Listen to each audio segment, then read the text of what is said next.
রাসূলুল্লাহ সাল্লাল্লাহু আলাইহি ওয়াসাল্লামের জীবনের সূচনা থেকে সমাপ্তি পর্যন্ত প্রায় 63 বছরের জীবনে প্রত্যেকটা বিষয় আমাদের জানা উচিত।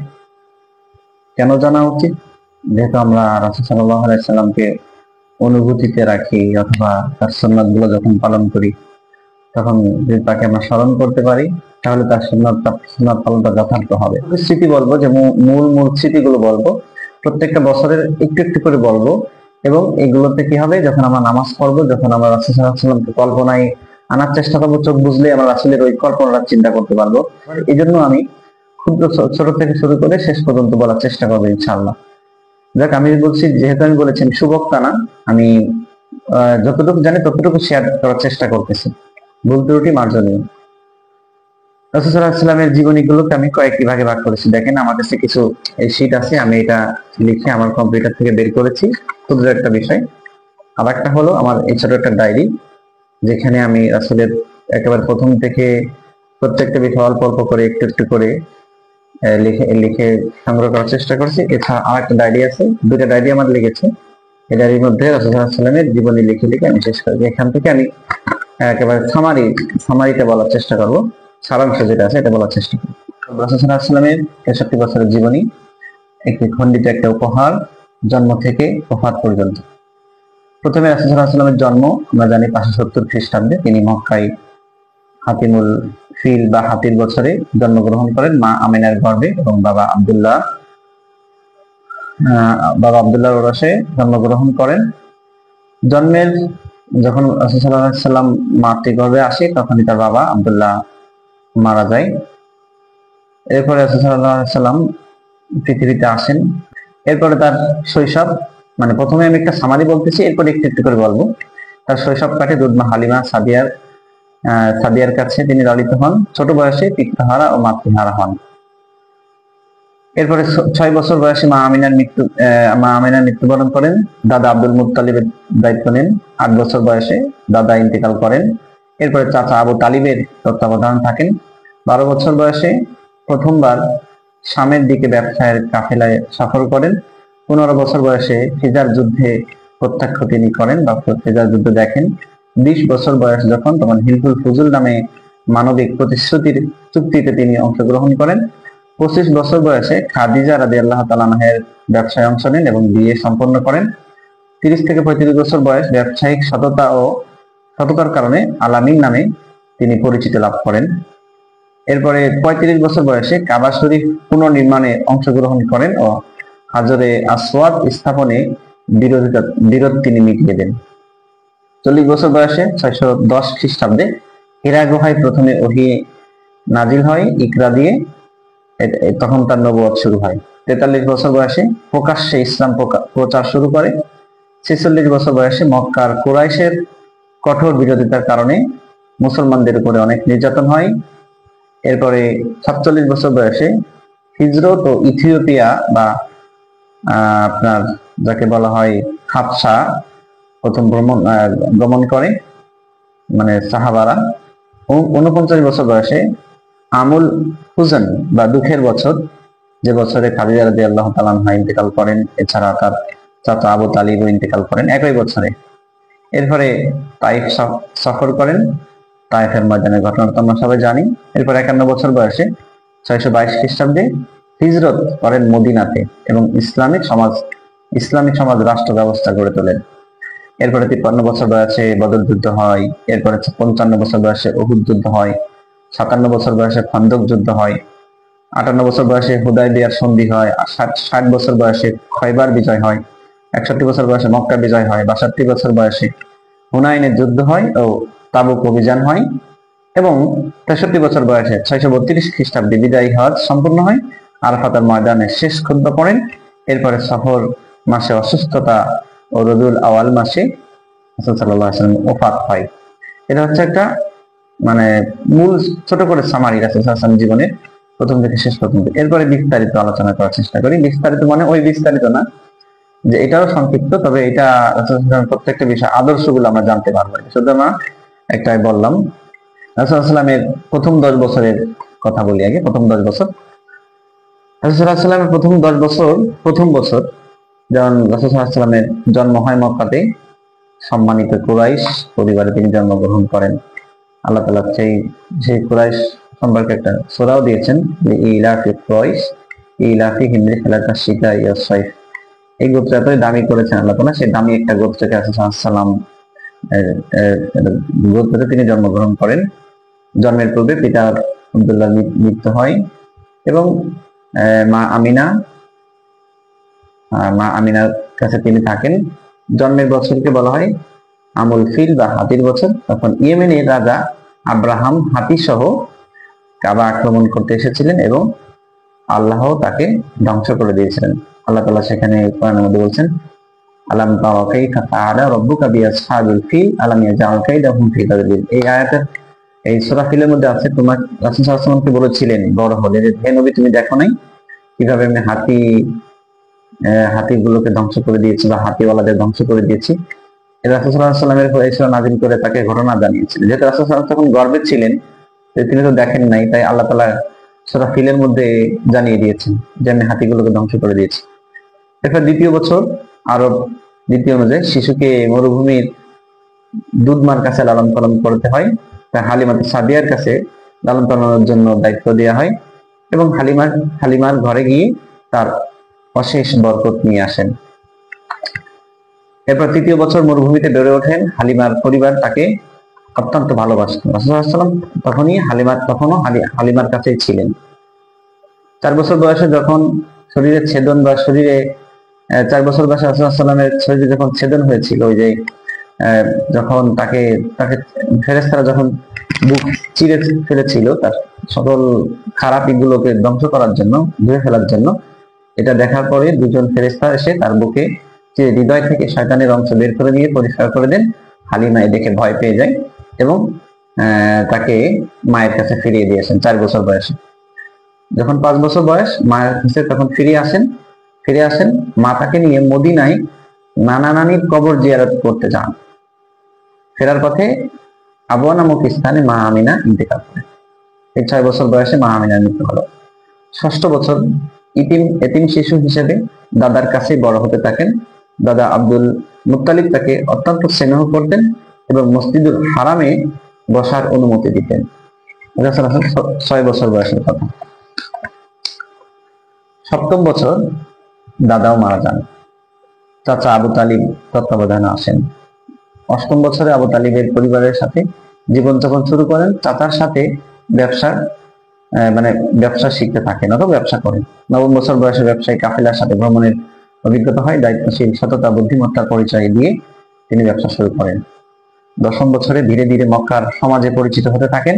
তার সত্যবাদিতা, কোমলতা, বিনয় মানুষের কাছে প্রিয় ব্যক্তি হিসেবে সে পরিচিত হয়। অর্থাৎ প্রথম 10 বছর রাসূলের জীবন নানা কষ্টে, যেমন এতিম হওয়া, মায়ের দুঃখ, দাদার মৃত্যু সহ্য করা, কিন্তু এই সময় তার চরিত্র, ধৈর্য, সত্যনিষ্ঠা বৃদ্ধি হয়ে উঠেছিল। এরপরে আমরা আসি 11 থেকে 20 বছর বয়স পর্যন্ত। চাচা আবু তালিবের সাথে বেশি সময় কাটান। 12 বছর বয়সে শামের ব্যবসায়ী কাফেলা প্রথমে সফরে যান। এই সফরে বুশরা নামক স্থানে খ্রিস্টান সন্ন্যাসী বহিরা তাকে দেখে নবুয়াতির আলামত চিনতে পারেন। বহিরা আবু তালিবকে সতর্ক করেন যেন ইহুদি খ্রিস্টানরা কোনো ষড়যন্ত্র না করতে পারে তাকে। 13 থেকে 14 বছর বয়স যখন ব্যবসায় জীবনের প্রাথমিক শিক্ষা নিতে থাকেন। মক্কার সমাজে সততা, দায়িত্বশীলতা এবং ধৈর্যের পরিচয় দিতে থাকেন। 15 বছর বয়স যখন মক্কার গোত্রসমূহের মধ্যে ফিজার যুদ্ধ হয়। রাসূল সাল্লাল্লাহু আলাইহি ওয়াসাল্লাম যুদ্ধ করেননি, তবে চাচার সাথে থেকে অভিজ্ঞতা অর্জন করেছেন। 16 থেকে 17 বছর বয়স, তরুণ বয়সে ধীরে ধীরে সমাজের আলামিন, বিশ্বাসযোগ্যতা, সত্যবাদিতা নামে পরিচিতি লাভ করেন এবং অন্যদের ব্যবসায়ের কাজে অংশগ্রহণ করতে থাকেন। 18 থেকে 20 বছর বয়স যখন রাসূল সাল্লাল্লাহু আলাইহি ওয়াসাল্লামের, তখন ব্যবসায় দক্ষ হয়ে ওঠেন।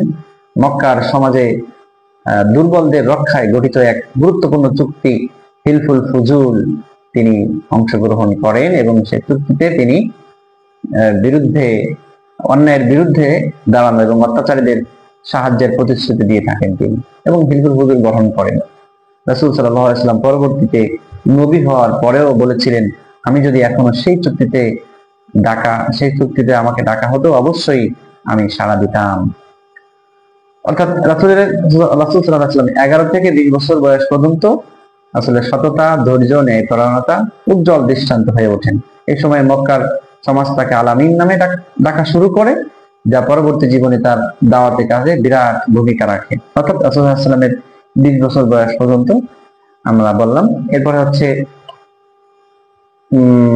21 থেকে 24 বছর, 21 থেকে 30 বছর বয়স পর্যন্ত, 21 থেকে 24 বছর বয়স পর্যন্ত খুব সততার সাথে ব্যবসা করেন, বিশ্বস্ততা, কর্মনিষ্ঠতার জন্য আরো বেশি সুপরিচিত হয়ে ওঠেন। দেখেন, সে ছোট্ট নবী যে আজকে 21 বছর বা 22 বছর বয়স, সে শুধু আলামিন নামে তাকে সে সুপরিচিত হয়ে উঠেছেন। এরপরে যে কোনো লেনদেনই তিনি সত্যবাদিতা বজায় রাখেন। 25 বছর বয়সে কুরাইশের ধনী ব্যবসায়ী খাদিজা রাদিয়াল্লাহু তাআলা আনহা তাকে নিজের বাণিজ্য কাফেলার পরিচালক বানান এবং সততা, সত্যবাদিতা অত্যন্ত সফলতার সাথে ব্যবসা সম্পন্ন করেন। খাদিজা রাদিয়াল্লাহু তাআলা আনহা তার চরিত্র, সততা ও দক্ষতায় তিনি মুগ্ধ হন। পরে তার পক্ষ থেকে বিবাহের প্রস্তাব আসে। রাসূল সাল্লাল্লাহু আলাইহি ওয়াসাল্লাম এর বয়সে 25, খাদিজা রাদিয়াল্লাহু তাআলা আনহার বয়স তখন 40, তখন তারা বিবাহ বন্ধনে আবদ্ধ হয়। 26 থেকে 30 বছর বয়স তখন বিবাহের জীবন অত্যন্ত সুখের ছিল। আল্লাহ তাদের সন্তান দান করেন। যেমন প্রথম সন্তান হয়েছিল কাসিম, এরপরে জয়নাব, এরপরে রুকাইয়া, উম্মে কুলসুম, ফাতেমা রাদিয়াল্লাহু তাআলা আনহা। খাদিজা রাদিয়াল্লাহু তাআলা আনহা সবসময় তার সময়ে সবচেয়ে বড় ও সহায় সমর্থন করেছিলেন, মানে রাসূল সাল্লাল্লাহু আলাইহি ওয়াসাল্লামকে সমর্থন করেছিলেন। ব্যবসায় তিনি আরো সুনাম অর্জন করেন। মানুষ তাকে সর্বত্র আলামিন নামে ডাকত। প্রথম 10 বছর কিন্তু আলামিন পরিপূর্ণ হয়নি। দ্বিতীয় 10 বছরে, মানে 20 বছর পর্যন্ত বয়সে পুরো যুবক, তাগড়া যুবক রাসূল সাল্লাল্লাহু আলাইহি ওয়াসাল্লাম তখন তাকে আলামিন হিসেবে তার সমাজের মানুষগুলো চিনে। এখন এই আলামিন নামটা 30 বছর বয়স পর্যন্ত পুরা একেবারে বিভিন্ন সমাজে, বিভিন্ন এলাকায় ছড়িয়ে পড়ে যে আলামিন নামে। 21 থেকে 30 বছর বয়স পর্যন্ত রাসূল সাল্লাল্লাহু আলাইহি ওয়াসাল্লাম ব্যবসায়, পরিবার, সামাজিক জীবনের সততা এক অনন্য উদাহরণ হয়ে উঠেছে। খাদিজা রাদিয়াল্লাহু তাআলা আনহার সাথে বিবাহ তার জীবন স্থিতি ও মানসিক প্রশান্তি এনে দেয় তাকে। রাসূল সাল্লাল্লাহু আলাইহি ওয়াসাল্লামের 21 থেকে 40 বছর বয়স পর্যন্ত জীবনী, অর্থাৎ নবুয়তের আগ মুহূর্ত পর্যন্ত। এরপরে আমরা আসি রাসূল সাল্লাল্লাহু আলাইহি ওয়াসাল্লামের 31 থেকে 40 বছর বয়স পর্যন্ত।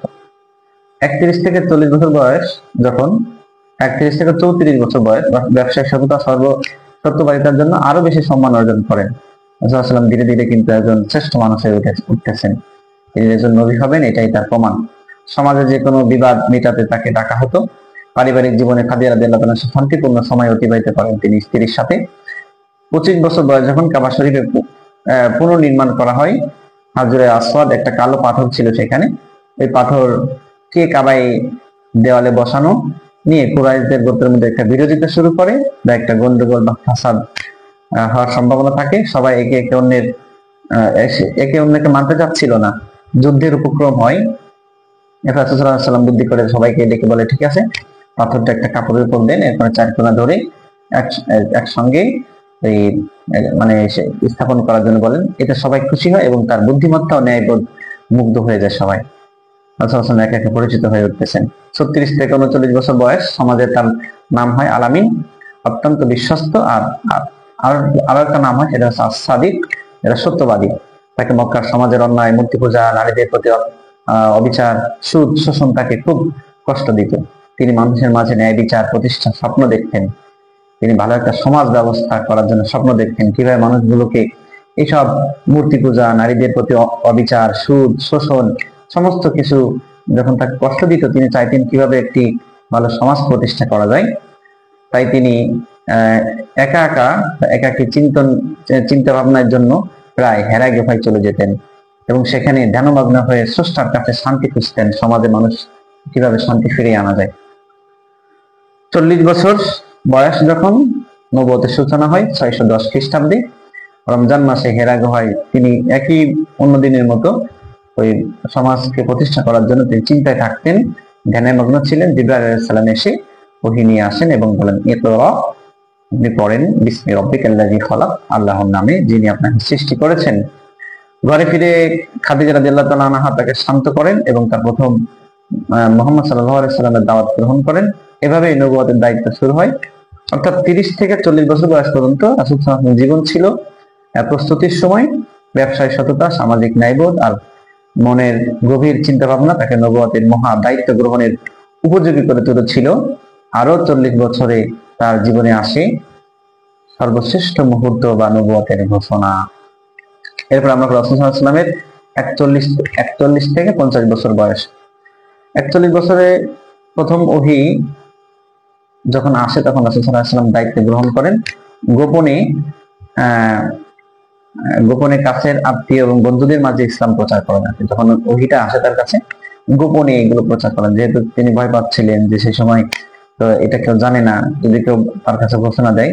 এরকম 1-2 বছর বা 43 বছর বয়স পর্যন্ত, 42 বছর পর্যন্ত রাসূল সাল্লাল্লাহু আলাইহি ওয়াসাল্লাম গোপনেই ইসলামের দাওয়াত দেয়। প্রথমে দাওয়াত দিয়েছিলেন খাদিজা রাদিয়াল্লাহু তাআলা আনহাকে, তিনি মুসলিম হয়। এরপর আলী রাদিয়াল্লাহু তাআলা আনহুকে, যায়েদ ইবনে হারিস রাদিয়াল্লাহু তাআলা আনহুকে, আবু বকর রাদিয়াল্লাহু তাআলা আনহু প্রথমে ইসলাম গ্রহণ করে।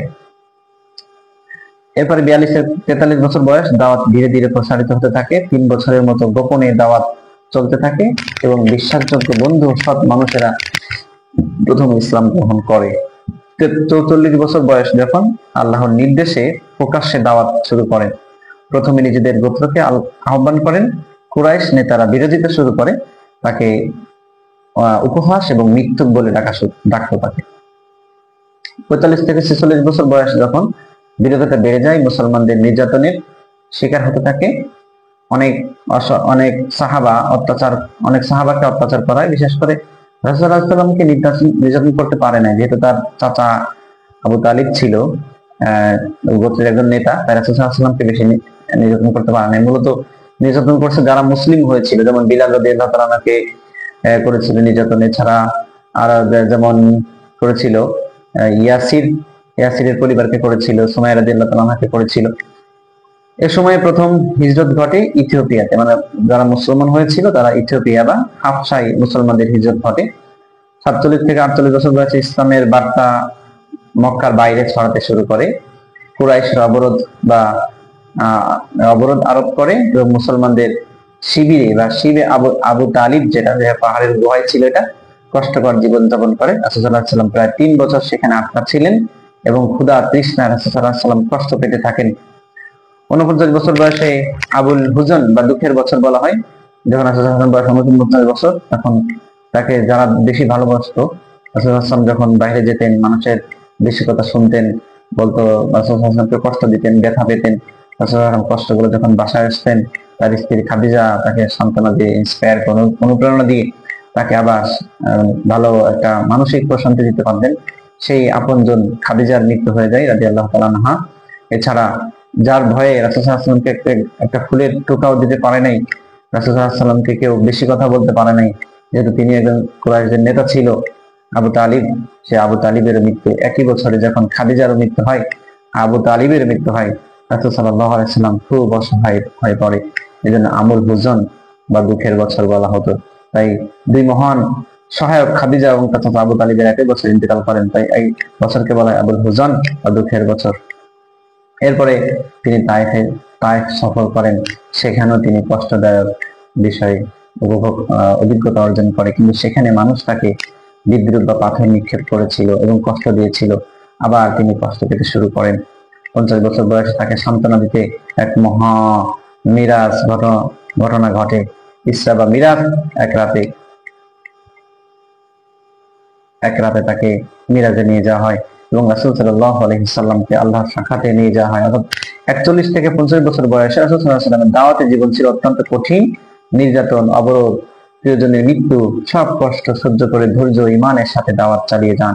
আল্লাহ তাকে মিরাজের মাধ্যমে সম্মানিত করেন, যা ইসলামের জন্য বিশাল নিয়ামত।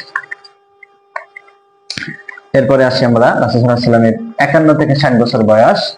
এই সময়টা 51 থেকে 60 বছর বয়সে যখন 622 খ্রিস্টাব্দে কুরাইশদের নির্যাতন অসহনীয় হয়ে ওঠে, আল্লাহ তাআলা নির্দেশে হিজরত করে মক্কায় গমন করেন, মানে মক্কা থেকে মদিনায় গমন করেন। হিজরতের মধ্য দিয়ে ইসলামের নতুন অধ্যায় শুরু হয়। মদিনায় পৌঁছে মুসলমানদের মাঝে ভ্রাতৃত্ব স্থাপন করা হয়। মুহাজির ও আনসারদের মধ্যে মসজিদে নববীও নির্মাণ করা শুরু হয়। অর্থাৎ মূল যে ঘটনা, রাসূল সাল্লাল্লাহু আলাইহি ওয়াসাল্লামের যে মূল যে পাঠ বা মূল যে বিষয়, এটা কিন্তু রাসূল সাল্লাল্লাহু আলাইহি ওয়াসাল্লাম মদিনা জীবন উপভোগ করে। রাসূল সাল্লাল্লাহু আলাইহি ওয়াসাল্লামকে বলা হয় যে তুমি মক্কা হিজরত করো। হিজরত করতে যখন বলা হয়, রাসূল সাল্লাল্লাহু আলাইহি ওয়াসাল্লাম হিজরতের জন্য প্রস্তুত থাকে। কিন্তু হিজরত বিষয়টা আমরা সহজভাবে নিই, আমরা আমরা পড়েছি হিজরতের বিষয়গুলো, রাসূলুল্লাহ মক্কা থেকে মদিনায় হিজরত করেছেন। হিজরতের বিষয়টা কেমন অনুভব হয়? বিশেষ করে আমি যতটুকু মনে হয়, আমি মনে করেন যে আমার বাড়ি খুলনা, আমি কুমিল্লা থাকি হয়তো, আমি যেখানেই থাকি না কেন, যখন আমাকে বলা হতো, বলা হয় যে তোমার বাড়িঘর ছেড়ে তুমি অন্য এলাকায় চলে যাও, তা আমি আমার মাতৃভূমিকে ছেড়ে যদি আমাকে যদি অন্য কোথাও চলে যেতে বলা হয়, আমরা হয়তো কেউ যাব না। সাধারণত একটু জমির জন্য আমরা কি করি, একটু জমির মালিক আমি, এই জমিটুকুর জন্য কতই না কিছু করি, কোথাও যেতে চাই না, এই জমির জন্য আমরা মারামারি হুড়োহুড়ি লেগে যাই। কিন্তু আজকে রাসূল সাল্লাল্লাহু আলাইহি ওয়াসাল্লাম ইসলামের জন্য, একমাত্র ভালোবাসার জন্য আল্লাহ তাআলার হুকুম পালনে তিনি হিজরত করেন মদিনার দিকে, যার মাতৃভূমি, মায়ের ভূমি, বাবার ভূমি, চাচার ভূমি, দাদার ভূমি সব ছেড়ে দেয়, কিছুই নাই, নিঃস্ব খালি হাতে। এমন না হিজরত করেছে কিছু জমি নিয়ে গেছে, কিছু টাকা কড়ি নিয়ে গেছে, মাল সামানা নিয়ে গেছে, এরকম কিছু করে নাই, খালি হাতেই হিজরত করেছে মদিনাতে।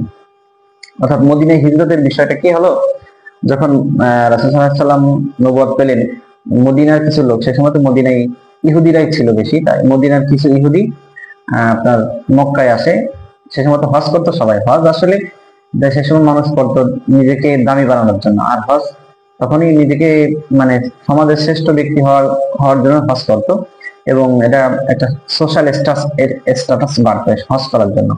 তা মূলত সে সময় আপনার মক্কা থেকে, মদিনা থেকে মক্কায় কিছু লোক এসেছিল হজ করার জন্য। এখানে সংখ্যা সম্ভবত 6 জন। হ্যাঁ, মদিনা থেকে 6 জন মক্কায় আসে হজ করার।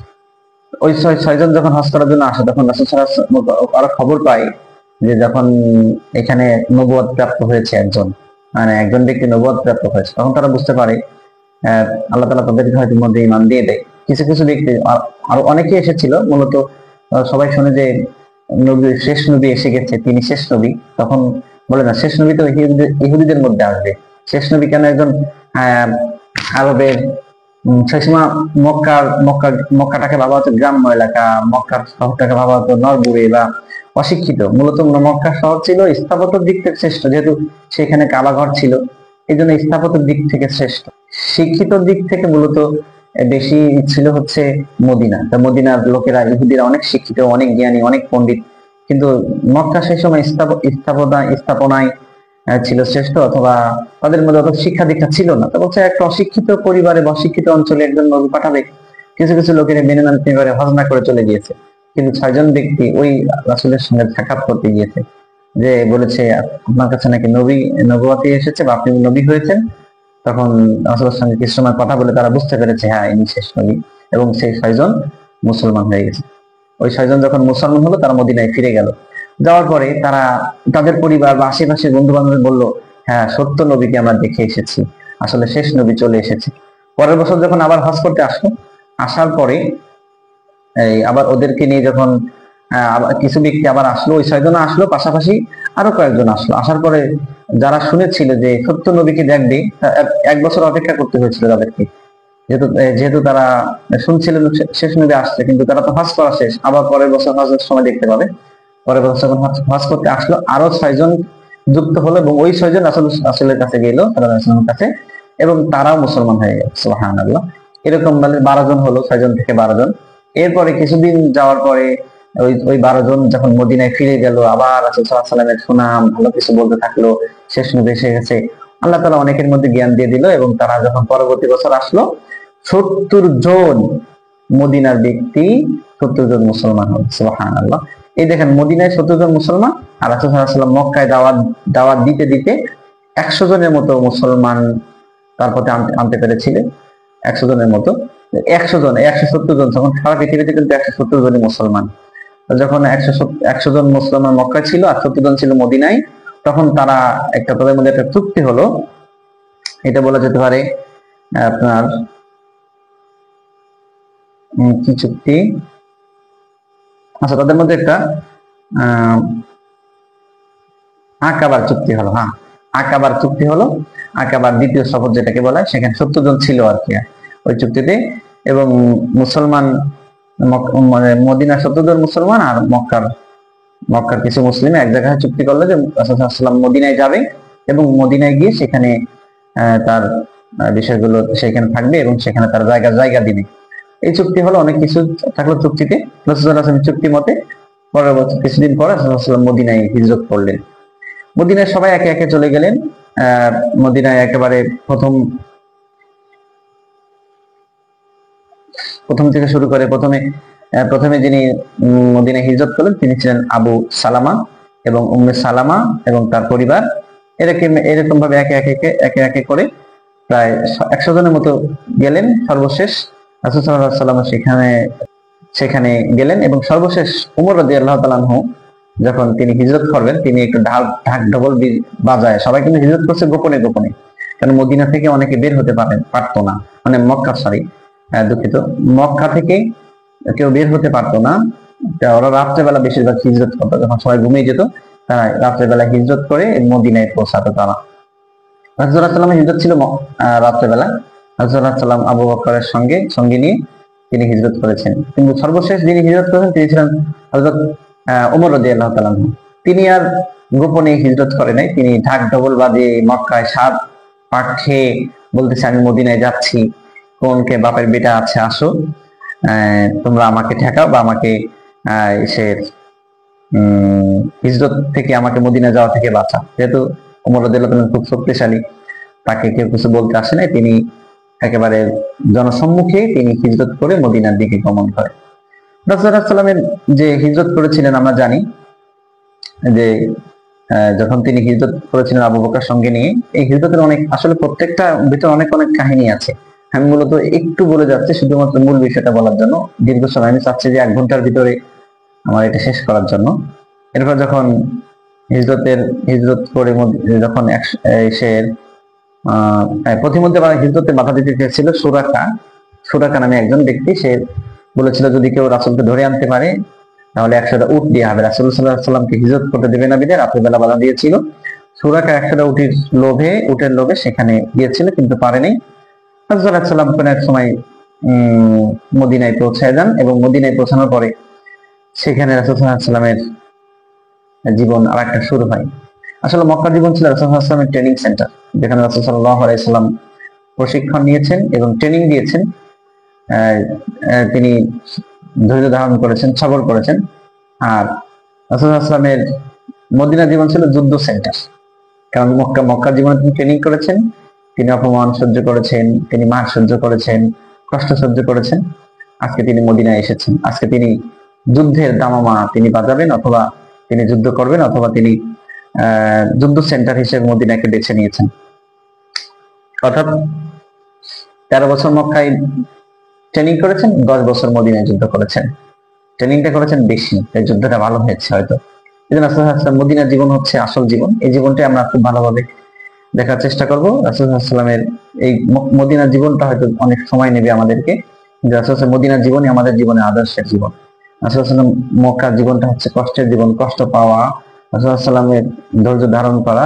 রাসূল সাল্লাল্লাহু আলাইহি ওয়াসাল্লামের সমাজ ব্যবস্থা এখানে গড়ে ওঠে নাই, কিন্তু রাসূল সাল্লাল্লাহু আলাইহি ওয়াসাল্লামের জীবনটা যে কষ্টের, আমাদের জীবনটা প্রথম দিকে যেমন কষ্টে থাকে, এক সময় সুখের হয়, রাসূল সাল্লাল্লাহু আলাইহি ওয়াসাল্লাম প্রথম জীবনটা এরকম কষ্টের ছিলেন। এরপর তিনি যুদ্ধ জীবন পার করেছেন। এই মদিনা থেকেই সারা বিশ্বে ইসলাম ছড়িয়ে পড়েছে। এই সেই মদিনায় এসে রাসূল সাল্লাল্লাহু আলাইহি ওয়াসাল্লাম উপস্থিত হয়েছেন এবং হক বাতিলের সংঘাত পূর্ব থেকেই সকল জাতিকে আল্লাহ তাআলা ধ্বংস করে দিয়েছেন। আসলে যে পৃথিবীর সকল নবীকে আল্লাহ তাআলা নিজে সাহায্য করেছেন এবং কাফেরদেরকে আল্লাহ তাআলা নিজে ধ্বংস করে দিয়েছেন। কিন্তু দেখেন, যদি নমরুদের বেলায় দেখেন, আল্লাহ তাআলা নমরুদকে নিজেই ধ্বংস করে দিয়েছেন, কোনো যুদ্ধ করার প্রয়োজন হয়নি।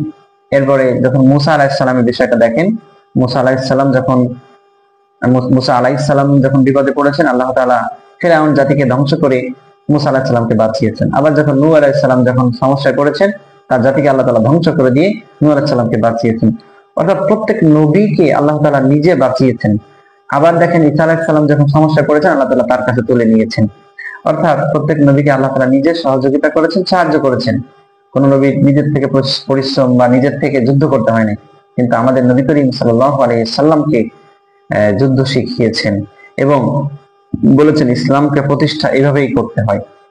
আসলে আমাদের মাঝে কিন্তু নমরুদ, ফিরআউন, হামান অনেকে আছে, কিন্তু আসলে আল্লাহর পক্ষ থেকে সরাসরি এসে আমরা জয়ী হব না, বা সরাসরি তাদের ফিরআউনের মতো পানিতে ডুবাই মারবে না, সরাসরি ইব্রাহিম তো আগুনে পোড়ায় মারবে না বা তাদেরকে ধ্বংস করে দিবে না, এরকম ভাবে সে নূহ আলাইহিস সালামের মতো পানিতে ডুবায় মারবে না। নূহ আলাইহিস সালামের উম্মত যারা যারা সে সময় শত্রু ছিল তাদেরকে যেমন পানিতে ডুবায় মেরেছে, বর্তমানে কিন্তু আমাদের শত্রু যারা তাদেরকে এরকম ভাবে আল্লাহ মারবে না।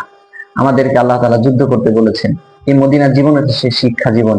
আসলে মদিনার জীবন যদি আমরা জানি তাহলে আমাদের কতটুকু যুদ্ধ করা দরকার বা আমাদের জিহাদ যে কতটুকু দরকার তাহলে বুঝতে পারবো। দেখেন রাসূলুল্লাহ সাল্লাল্লাহু আলাইহি ওয়াসাল্লাম মক্কা জীবনে কোনো অস্ত্র হাতে তুলে নেননি, অস্ত্র তুলে নেননি বা যুদ্ধ করেননি, কিন্তু মদিনায় আসার পরে তিনি অস্ত্র তুলে নিয়েছেন, তিনি স্বয়ং যুদ্ধ করেছেন এবং আল্লাহ রাসূলকে শিখিয়েছেন, হে নবী আপনাকে যুদ্ধ করে ইসলামকে বাঁচাইতে হবে। অন্যদের মতো আমি সরাসরি ভাবে সহযোগিতা করবো না, যেহেতু আপনি থাকবেন না। সকল নবী যখন এক নবী ছিল না, আর এক নবী পাঠিয়ে দিয়েছি, কিন্তু আপনার পরে তো নবী আসবে না, আপনার উম্মতটা বাঁচবে কিভাবে? আপনার উম্মতের সময় তো ফিরআউন নমরুদ থাকবে, তাহলে তারা কিভাবে বাঁচবে? তাদেরকে যুদ্ধ করে বাঁচতে হবে। এই যুদ্ধটা আপনি শিখাই দেবেন। তারা রাসূল সাল্লাল্লাহু আলাইহি ওয়াসাল্লামকে মদিনার জীবনে এটাই শিখিয়েছেন। এজন্য মদিনার জীবন খুব খুব গুরুত্বপূর্ণ, এটা সবার পড়া উচিত। আসলে আমি তো মদিনার জীবন বিস্তারিত আলোচনা করতে গেলে কমপক্ষে 1.5 বছর 2 বছর লাগবে। এটা যদি আপনি সব ভালো করে পড়েন, ভালো করে যদি আপনি করেন, কিন্তু আমি তো যেহেতু অল্প সময়ের মধ্যে বলতে চাচ্ছি যাতে আসলে জীবনটা আপনার কল্পনার মধ্যে আসে। আমি যেমন কল্পনার মধ্যে আনতে পারতেছি, আপনি ইনশাল্লাহ আনতে পারবেন। যাই হোক, আমি আমার লেখা থেকে তাহলে আমি পরবর্তী বিষয়গুলো দেখি। রাসূলের মদিনা জীবন শুরু হয়। রাসূল সাল্লাল্লাহু যখন মদিনায় আসেন, তার উটটাকে বলে, তার উটটাকে চলতে দিতে থাকে, যে উট যেখানে থামবে সেখানে, উটকে থামতে বলবে না, উট যেখানে যে থামবে সেখানে রাসূল সাল্লাল্লাহু আলাইহি ওয়াসাল্লাম তার অবস্থান করবেন। উটটা ঠিক একটু দূরে যে মদিনার ভিতরে ঢুকে এক জায়গায় বসে পড়লেন এবং সেখানে সবার কাছে অনুমতি নিয়ে বললেন, এখানে আমরা মসজিদ করতে চাই, অর্থাৎ মসজিদে নববী সেখানে করে তুললেন। যেহেতু রাসূল সাল্লাল্লাহু আলাইহি ওয়াসাল্লাম মক্কায় থাকতে মসজিদে নামাজ পড়তে পারেন না এবং মসজিদে যেতে পারেন নাই, সেই সময় তো লুকিয়ে লুকিয়ে নামাজ পড়েছেন অথবা ইবাদত করতে পারেন নাই। রাসূল সাল্লাল্লাহু আলাইহি ওয়াসাল্লাম মদিনা ঢুকেই কিন্তু মসজিদ প্রতিষ্ঠা করেছেন, অর্থাৎ মসজিদে নববী প্রতিষ্ঠা করেছেন। হুগলা দিয়ে বা যে খেজুরের বিভিন্ন বিষয়গুলো দিয়ে একটা নরবরে একটা মসজিদ তৈরি করেছেন এবং সেখানেই তিনি ওখানে থেকেছেন। আর পাশাপাশি রাসূল সাল্লাল্লাহু আলাইহি ওয়াসাল্লাম আবু বকরকে নিয়ে তখন পড়লাম। এরপরে রাসূল সাল্লাল্লাহু আলাইহি ওয়াসাল্লাম যখন মদিনায় গেলেন তখন সবাই নাশিদ গাইতে থাকে, আমরা বলি তালাআল বাদরু আলাইনা, একটা গজল আছে, সেই সবাই এই লাইনটা বলে বলে রাসূল সাল্লাল্লাহু আলাইহি ওয়াসাল্লামকে স্বাগত জানায়। রাসূল সাল্লাল্লাহু আলাইহি ওয়াসাল্লাম রাসূল সাল্লাল্লাহু আলাইহি ওয়াসাল্লামকে চেয়েছিলেন যে আমার বাড়িতে রাসূল থাকুক, আমার বাড়িতে রাসূল থাকুক। অনেকে চেয়েছিলেন রাসূল যেন আমার বাড়িতে আসে। রাসূল সাল্লাল্লাহু আলাইহি ওয়াসাল্লাম তো এখন তো বাড়ি ঘর নাই, তিনি বাড়ি ঘর ছেড়ে চলে এসেছেন, এবং তার তো কোথাও না কোথাও থাকতে হবে। তাই তিনি লজিং হিসাবে, তিনি আমাদের লজিং হিসাবে থাকি, বিভিন্ন মাদ্রাসা লজিং থাকে, রাসূল সাল্লাল্লাহু আলাইহি ওয়াসাল্লাম লজিং হিসাবেই প্রত্যেকেই চাইছিলেন রাসূলকে নেওয়ার জন্য, কিন্তু তিনি সবার বাড়িতে যান নাই। তিনি বনু নাজ্জার ঘরে গিয়েছিলেন এবং সেখানে একদিন তিনি থেকেছিলেন, কয়েকদিন সেখানে থেকেছিলেন এবং ওইখানে থাকার পরে বিভিন্ন বাসা থেকে তার খাবার আসতো। আজকে কোনো আনসার খাবার আনছে, এরপরের দিন আরেকজন আনছে, এরপর দিন আরেকজন। লজিং এ যেমন এক একদিন এক এক জায়গাতে খাবার আসে, একজন ইমাম সাহেবের যেমন এক একদিন এক এক জায়গাতে খাবার আসে, আমাদের নবীতে এখন ইমাম সাহেব, মদিনায় ইমাম সাহেব, তিনি নবী মসজিদ প্রতিষ্ঠা করেছেন, তো তিনি ইমাম সাহেব না, তাকে তো খাবার দিবে, তাই তাকে খাবার প্রস্তুত করে বিভিন্ন জায়গা থেকে খাবার দিয়ে যেতেন এবং তিনি সেই বাসায় থাকতেন। এরপরে রাসূল সাল্লাল্লাহু আলাইহি ওয়াসাল্লাম নিজে হাতে শাবল কোদাল নিয়ে মসজিদ প্রতিষ্ঠা করেছিলেন এবং মসজিদের উদ্দেশ্যে তিনি নামাজ, জিকির এবং বিভিন্নভাবে ইবাদত বন্দেগী করতেন এবং তিনি মসজিদের দায়িত্ব পালনে, মসজিদের পিছনে তিনি একটা শিক্ষা কেন্দ্র, মসজিদের পিছনে তিনি একটা শিক্ষা কেন্দ্র চালু করেছিলেন, যেখানে আপনার আহলুস সুফা যে বিষয়টা আমরা জানি, আহলুস সুফা নাম শুনেছি, এটা ছিল সেই শিক্ষা কেন্দ্র। যেহেতু তিনি মসজিদ প্রতিষ্ঠা করেছেন, এখন শিক্ষা দেবেন না, শিক্ষা কেন্দ্র চালু করবেন না, বিশ্ববিদ্যালয়, স্কুল, কলেজ প্রতিষ্ঠা করবেন না, তাই তিনি মদিনার এই সামনে বা মসজিদে নববীর পাশে তিনি আহলুস সুফা নামক একটা প্রতিষ্ঠান আবু বকর রাদিয়াল্লাহু আনহু থাকতেন। এরপরে আনসাররা তাদের বাড়িতে আনসার, এক একজন আনসারদের বাড়িতে এক একজন হিজরত, যারা মুহাজির তারা থাকতেন। যারা হিজরত করেছে তারা হচ্ছে মুহাজির, আর যারা থাকতে দিয়েছে তারা হচ্ছে আনসার। আমরা আনসার আর মুহাজির বুঝতে পারি না, আনসার আর মুহাজির এক একজন, যেমন একজন আনসার বলছে এই এই এই সে মুহাজির আমার ঘরে থাকবে, এরকম এক একজন আনসার একজন দুজন করে মুহাজির নিয়ে, এখন ওরা যে আনসার, ওরা কিন্তু 70 জন, ওই যে বলছিলাম 6 জন 12 জন, এরপরে 70 জন। তাহলে আজকে কিন্তু আল্লাহ তাআলা সেই সুযোগ করে দিয়েছে। আল্লাহ তাআলা মদিনার কিছু ব্যক্তিকে মুসলমান বানায় রাসূলকে সহযোগিতা করবে বিধায় আল্লাহ তাআলা আগে থেকে প্ল্যান করে রেখে এই সুযোগ করে। যদি মদিনায় তো ইহুদিদের বসবাস, মদিনায় তো শুধু শুধু ইহুদি আর ইহুদি, রাসূল সাল্লাল্লাহু আলাইহি ওয়াসাল্লাম মদিনায় যে কার বাড়িতে উঠবেন? যদি সবাই ইহুদি হতেন তাহলে রাসূল সাল্লাল্লাহু আলাইহি ওয়াসাল্লাম কার বাড়িতে উঠতেন? কাউ তো রাসূল সাল্লাল্লাহু আলাইহি ওয়াসাল্লামকে জায়গা করে দিতেন না। কিন্তু মদিনার গুরুত্বপূর্ণ ব্যক্তিদেরকে মুসলমান বানিয়েছেন আল্লাহ তাআলা। আল্লাহ তাআলার পরিকল্পনা এটাই ছিল যে রাসূলকে মদিনায় নিবেন, ইসলাম প্রতিষ্ঠা করবেন। এরপরে ওই সকল 70 জন যে মুসলিম ছিল, ওরাই ওই 100 জন যারা মক্কা থেকে এসেছে হিজরত করে, তাদেরকে এক একজনের বাড়িতে উঠাই দিয়েছে। এমন করেছে যে একজনের 2টা স্ত্রী ছিল, একজনকে তালাক দিয়ে বলেছে আপনি একে বিবাহ করে নেন।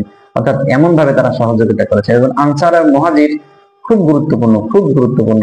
এই জন্য আমাদের অনেক সময় আমাদের বাড়িতে যদি কেউ মুহাজির আসে, আমরা তাদের খুব দাম দিব।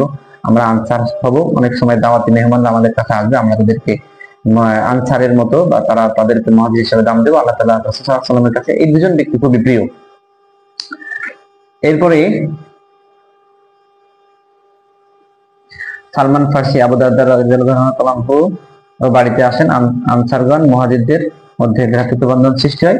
এরপরে যখন মদিনা আসে, এসে আপনার যখন মদিনা আসে রাসূল সাল্লাল্লাহু আলাইহি ওয়াসাল্লাম প্রথমে মদিনা সনদ ঘোষণা করে।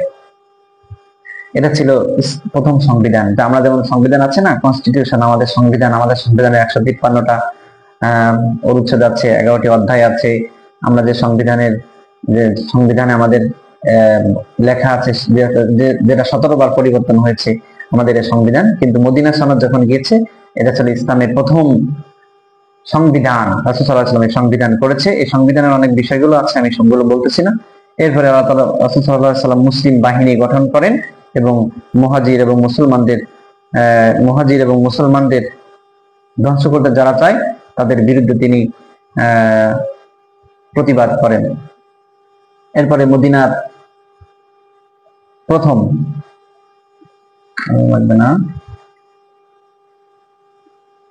এরপর রাসূল সাল্লাল্লাহু আলাইহি ওয়াসাল্লাম মদিনায় যখন আসেন, আসার পরে সেখানে আবার মদিনায় বিশাল জলাবদ্ধতা হয়। সেখানে থাকলে অনেক রোগ বালাই সৃষ্টি হয় এবং অনেক কষ্ট পাচ্ছিল।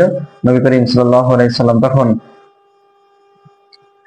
চেয়েছিলেন তাদের জন্য কিছু একটা করার, তাই তিনি মদিনায় গিয়ে, যেহেতু প্রথমে তিনি মসজিদ প্রতিষ্ঠা করেছেন, এরপরে তিনি মদিনা সনদ তৈরি করেছেন, এরপরে তিনি চেয়েছেন কিভাবে ভালো কিছু করা যায়, একটা প্রতিষ্ঠান, যে একটা তিনি মাদ্রাসা বা প্রতিষ্ঠান আহলুস সুফফা তিনি গঠন করেছেন বা একটা প্রতিষ্ঠান তৈরি করেছেন।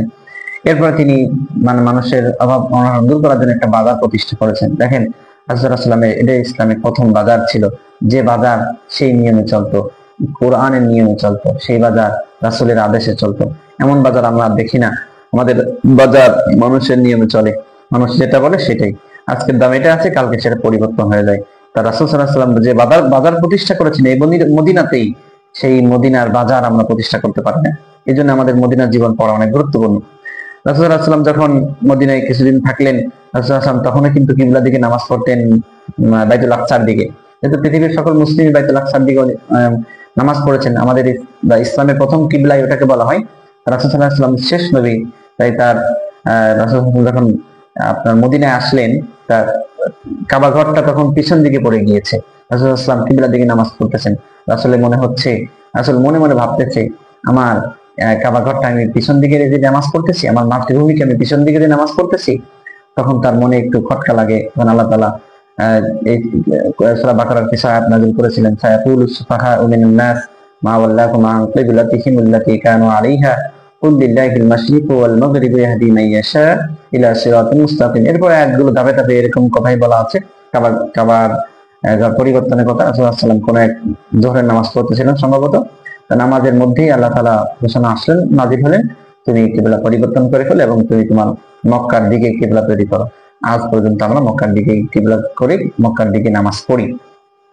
এটা হচ্ছে কিবলা পরিবর্তনের বিষয় গেল। এরপরে রাসূল সাল্লাল্লাহু আলাইহি ওয়াসাল্লাম আয়েশাকে বিয়ে কিন্তু মক্কায় করেছিলেন, কিন্তু আয়েশাকে মক্কায় বিয়ে করে রেখে তিনি কিন্তু মদিনা আসার সময় আয়েশাকে সঙ্গ করে এনেছিলেন না। পরে আয়েশা এসেছিলেন বা আবু বকরের সঙ্গে এসেছিলেন। এরপরে রাসূল সাল্লাল্লাহু আলাইহি ওয়াসাল্লামকে একটা জায়গা দেয়। সাহাবারা কিন্তু দেখেন, সাহাবারা কিন্তু হিজরত করেছে, তারা কিন্তু পরের বাড়িতে থাকতেছে। আর আমি আপনি হলে কি করতাম? যদি বলতো আপনার বাড়িঘর ছেড়ে অন্যের বাড়িতে লজিং থাকবেন, কি করতাম? আমাদের কখনোই যদি আমরা এটি করতে পারতাম না। এই জন্য হিজরত যে কত গুরুত্বপূর্ণ, হিজরত যে কত দামি, এটা আমরা না পড়লে রাসূলের জীবন কখনোই বুঝবো না। এরপরে আমাদেরকে যদি বলা হতো যে হিজরত করার পরে মানে আসলে স্বাধীনতা শেষ হয়ে যাওয়া, আমাদের সব সম্পদ ফেলে রেখে এসেছে। এরপরে রাসূল সাল্লাল্লাহু আলাইহি ওয়াসাল্লাম ছোট একটা জায়গা দেন, সেই জায়গায় ছোট একটা বাড়ি করেন। সেই বাড়িতেই যেহেতু তার স্ত্রী তো খাদিজা মারা গিয়েছে, আয়েশাকে আনেন।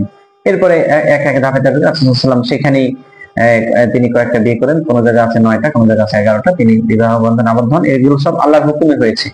এই রাসূল সাল্লাল্লাহু আলাইহি ওয়াসাল্লাম খায়েশ মেটানোর জন্য রাসূল সাল্লাল্লাহু আলাইহি ওয়াসাল্লাম ইচ্ছা মতো করেন, আল্লাহর হুকুম ছাড়া রাসূল কখনোই কিছু করেন নাই। এ বিষয় নিয়ে আমার কোনো বক্তব্য নাই, এটা আল্লাহ তাআলা থেকে নির্ধারিত, আল্লাহ সেটা ভালো জানেন। এরপরে যখন মক্কা মদিনায় তিনি চলতেছেন, মদিনায় কিন্তু তিনি আয়েশাকে নিয়ে এসেছেন বা সংসার জীবন পার করতেছেন। তিনি কিন্তু সংসার জীবনে শুধু পার করতেছেন না, তার 2-1 বছর পরে রাসূল সাল্লাল্লাহু আলাইহি ওয়াসাল্লাম যেহেতু এসে মদিনায় একটা জলাবদ্ধতার কারণে সমস্যার মধ্যে পড়েছিল, যেহেতু যতটুকু সম্পদ ছিল তাও নেই, এখন তারা কিভাবে চলবে, তারা কিভাবে তাদের জীবন পরিচালনা করবে। সকলেই ভাবলো যে আমাদের সবার বাড়িঘর মক্কাতে আছে। মক্কাতেই সেই বাড়িঘর গুলো কারা দখল করে নিয়েছিল? আবু জাহেল গোষ্ঠীরা দখল করে নিয়েছিল। আবু জাহেলের এক কাফেলা সেই সময় আপনার ব্যবসা করার জন্য অন্য দেশে গিয়েছিল। ব্যবসা থেকে ফিরতেছিল 30 জন কাফের বা 30 জন মক্কার 30 জন লোক তাদের কাফেলা নিয়ে, মানে বিভিন্ন সরঞ্জাম নিয়ে, আসবাবপত্র নিয়ে বা খাদ্য দ্রব্য নিয়ে অন্য দেশ থেকে আসতেছিল, মক্কার দিকে যাচ্ছিল আর কি। রাসূল সাল্লাল্লাহু আলাইহি ওয়াসাল্লাম এটা খবর পেয়েছে। রাসূল সাল্লাল্লাহু আলাইহি ওয়াসাল্লাম বলছে তারা আমাদের জায়গা দখল করে নিয়েছে, আমরা বাড়িঘর ফেলে রেখে এসেছি, আমাদের সম্পদ এখন তাদের কাছে, তাদের সম্পদ আমাদের সম্পদগুলো তারা নিয়ে গেছে, এখন এই সম্পদগুলো আমাদের অধিকার আছে। অর্থাৎ সেই জন্য রাসূল সাল্লাল্লাহু আলাইহি ওয়াসাল্লাম কয়েকজন সাহাবাকে বললেন, কিছু আনসারের মহাজনকে বললেন বা সাহাবাদেরকে বললেন, তোমরা যাও, মানে তোমরা ইসের করো, তাদেরকে আটকাও এবং তাদের সরঞ্জামগুলো এখানে নিয়ে আসো। রাসূল সাল্লাল্লাহু আলাইহি ওয়াসাল্লাম এটা বৈধ হিসেবে বলেন, কিন্তু অবৈধ না, যেহেতু তাদের সরঞ্জাম, তাদের জায়গা জমি সম্পদ সব আবু জাহেল গোষ্ঠী দখল করে নিয়েছে। তো আবু জাহেলের সম্পদের অধিকার আছে রাসূল সাল্লাল্লাহু আলাইহি ওয়াসাল্লাম। এই জন্য কিছু লোক পাঠিয়েছে যে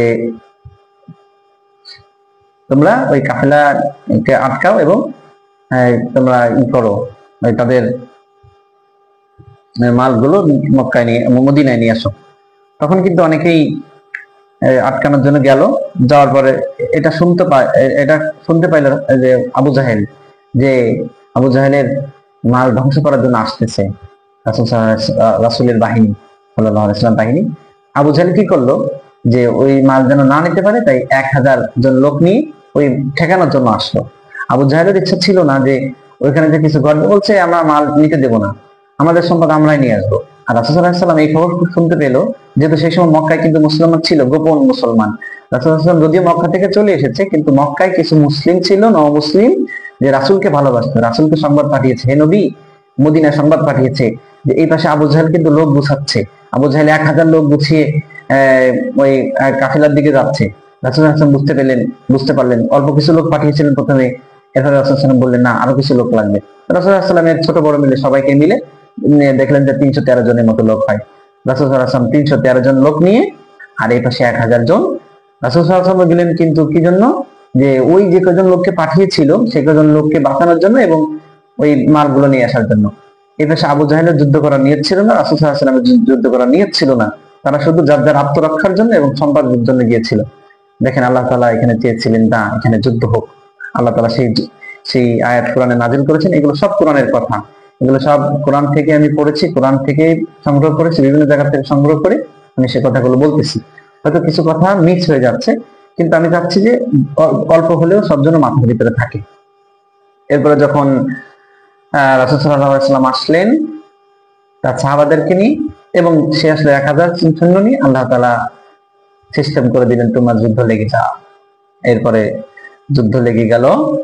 এই যুদ্ধের নাম হচ্ছে বদর যুদ্ধ, কারণ এটা বদর প্রান্তরে হয়েছিল, বদর একটা জায়গার নাম। এই প্রান্তরে যুদ্ধ হয়েছিল, যুদ্ধ শুরু হয়ে গেল।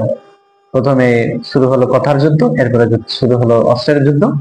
যুদ্ধের এক সময় এসে আবু জাহেলকে ছোট দুজন আনসারী সাহাবী যে তারা কি করলেন, আবু জাহেলকে হত্যা করে ফেললেন। আবু জাহেলের মৃত্যু হলো ছোট দুই বাচ্চা, হয়তো 10 বছর 12 বছর বয়স হবে তাদের, ছোট দুই বাচ্চার হাতে তাদের মৃত্যু হয়ে গেল, মানে আবু জাহেলের মৃত্যু হলো। আবু জাহেল যখন মারা গেল, এছাড়া আরো বড় বড় কাফের যারা ছিল তাদের সবাই প্রায় এখানে অনেকের মৃত্যু হয়ে গেল। এই বদর প্রান্তের আল্লাহ রাসূল সাল্লাল্লাহু আলাইহি সাল্লাম তার প্রশিক্ষণ প্রাপ্ত, কিন্তু কেউ প্রশিক্ষণ যুদ্ধের জন্য প্রশিক্ষণ না, কিন্তু আল্লাহ তাআলা যুদ্ধে তাদের পাঠালেন, এবং আল্লাহ তাআলা যুদ্ধের জন্য আল্লাহ তাআলা অনেক ফেরেশতাও পাঠালেন। আল্লাহ সহযোগিতা করলেন, সহযোগিতা করে আল্লাহ রাসূল সাল্লাল্লাহু আলাইহি ওয়াসাল্লামকে অনুপ্রেরণা দিলেন, এবং সেই যুদ্ধে রাসূল সাল্লাল্লাহু আলাইহি ওয়াসাল্লাম বিজয়ী হয়ে তাদের সমস্ত কিছু নিয়ে তারা মদিনায় ফিরে আসলেন। আল্লাহ তাআলা তখন আয়াত নাযিল করলেন। আল্লাহ তাআলা বললেন, হে নবী, যে আমি আপনাকে সহযোগিতা করেছি, আমি আপনাকে ভালোবেসেছি, আমি আপনাকে যুদ্ধে জয়লাভ করেছি।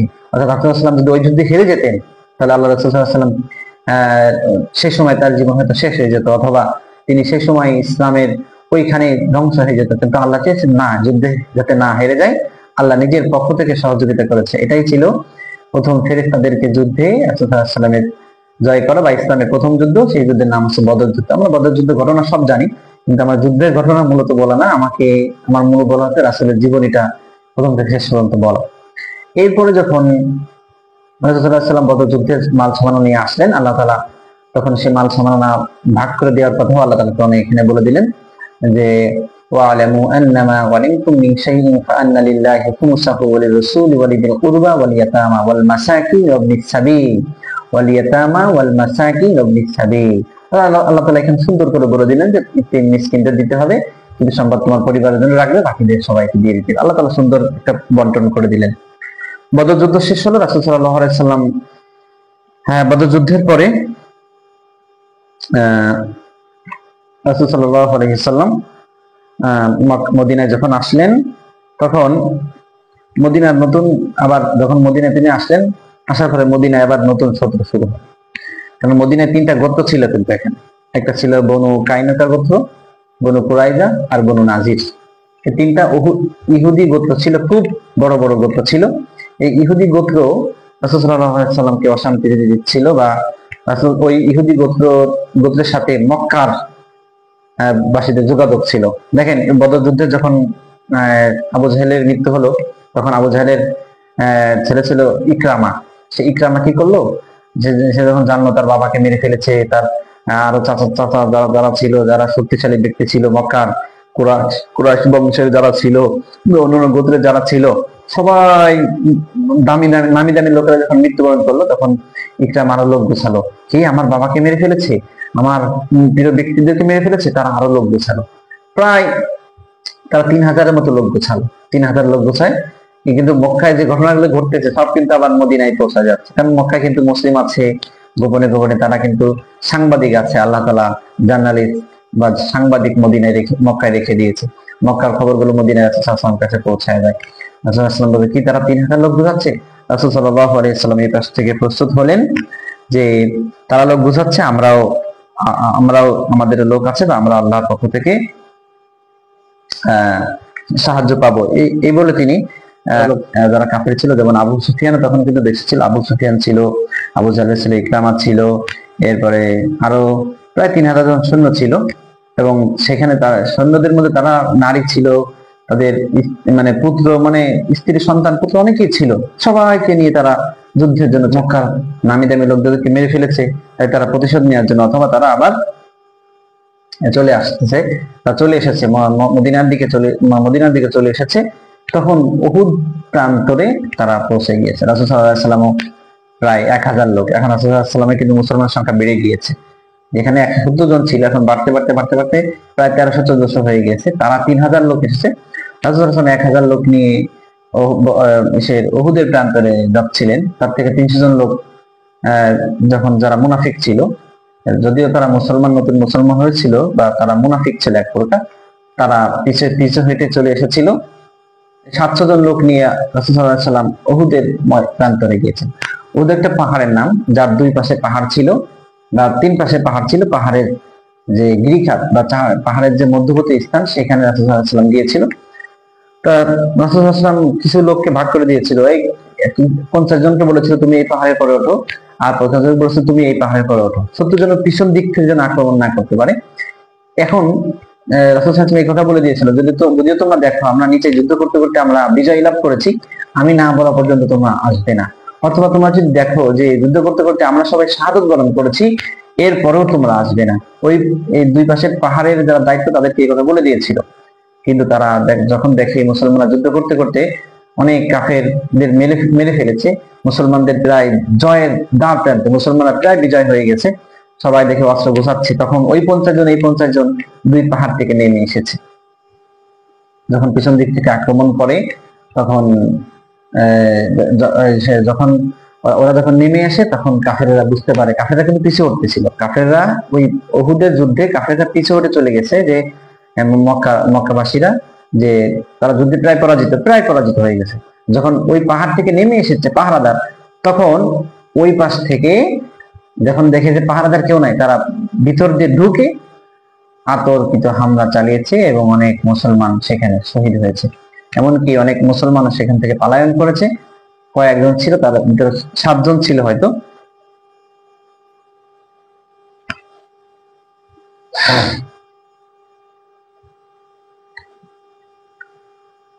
নবী করিম সাল্লাল্লাহু আলাইহি ওয়াসাল্লাম কাফেরদের রুখে দিতে পারবে।